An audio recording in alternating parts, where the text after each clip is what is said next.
Bonjour et bienvenue, voici notre tour d'horizon économique, géopolitique, sanitaire et boursier. Nous sommes le mercredi 26 août et pour comprendre comment tourne la planète finance, c'est sur la bourse au quotidien et nulle part ailleurs.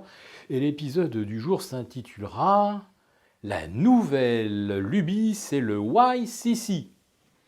Alors j'explique. YCC, cela signifie Yield Curve Control.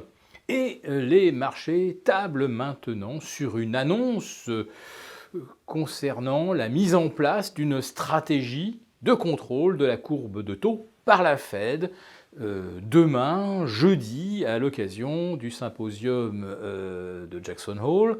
Un symposium où, comme tous les ans, le patron de la Fed jouera à domicile, sans ses petits copains, banquiers centraux, généralement ils sont entre 100 et 130, au Wyoming, au pied de la chaîne des Grands Tétons. C'est un paysage magnifique et inspirant. Et donc Wall Street espère que Jerome Powell sera cette fois-ci inspiré et qu'il expliquera que la Fed, dans le cadre de la revue de ses outils et de sa manière de communiquer, envisage bel et bien d'imiter la Banque centrale du Japon, qui a mis depuis longtemps en place le Yield Curve Control, c'est-à-dire que on vous annonce que les taux à 10 ans ils vont se payer entre 0 et 0,10 ou 0 et 0,20, et cela pour une durée indéterminée. Autrement dit, le marché ne fixe plus le coût de l'argent à moyen ou à long terme, c'est la Banque centrale, donc je vous le résume et je vous la fais courte.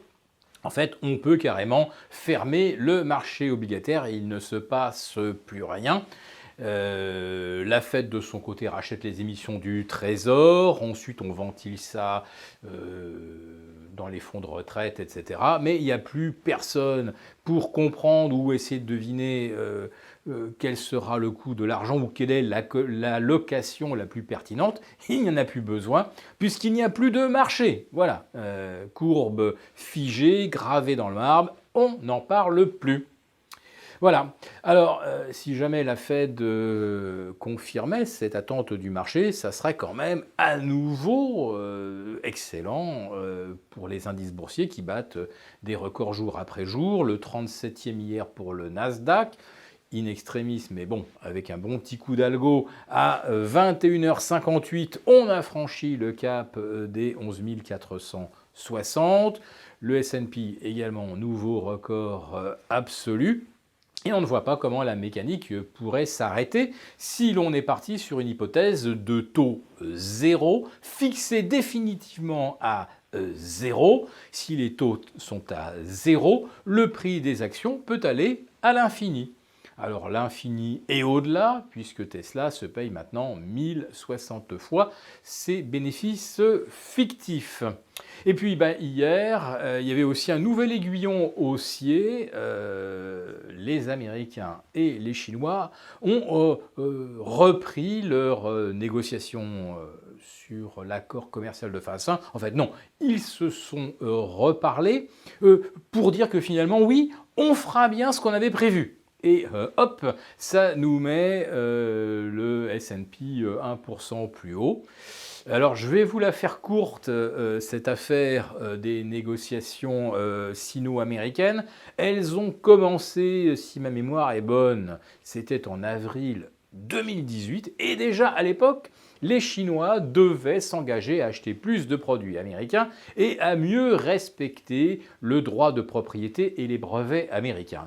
Eh bien, vous ne le croirez jamais, mais lors de la conférence téléphonique de Steven Mnuchin mardi, eh bien, les Chinois et les Américains se sont mis d'accord pour que les Chinois achètent plus de produits américains et respectent davantage les brevets.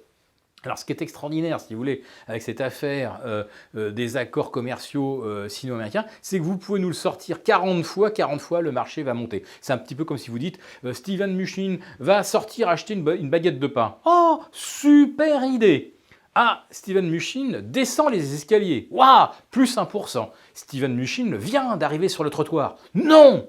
Plus 1%. Il se rapproche de la boulangerie. Quoi? Oh, plus 1%. Oh, il sort son panier à provisions. Non, plus 1%. Il rentre dans la boulangerie, super, plus 1%. Il achète une baguette. Oh ben non, c'est banal.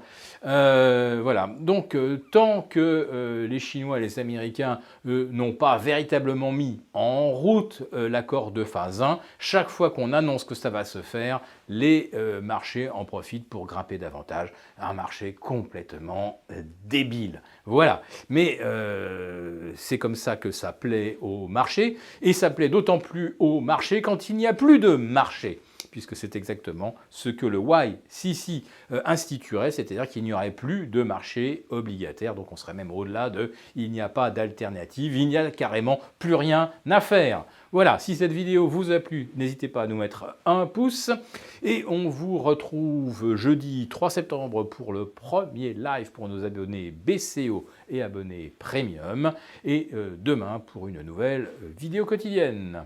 À très bientôt.